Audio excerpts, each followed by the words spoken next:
Растот на минималната плата од март в година ќе направи хаос во останатите плати. Оти со најавеното покачување на 22.500 денари, нема веднаш да се зголемат и другите плати, алармираат од Конфедерацијата на слободни синдикати. Според Благој Ралповски, мора да се почитува колективниот договор и предупредува власта да покаже поголема сериозност. Синдикатите вели од секогаш биле за процентуално, а не за линеарно зголемување на платите.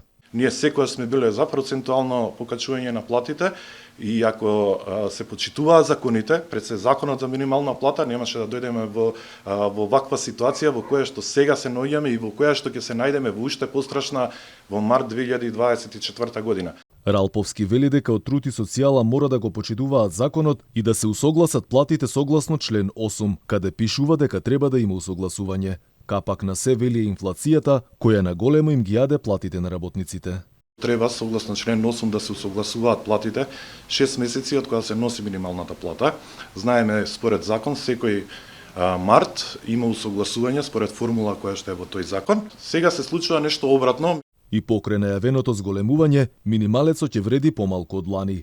Претходно, вице-премиерот Фатмир Битиќи рече дека за повисоки плати на работниците треба да се скратат пензиите и студентските оброци. Тоа според синдикатите е лош потек и вела дека не смее да биде така.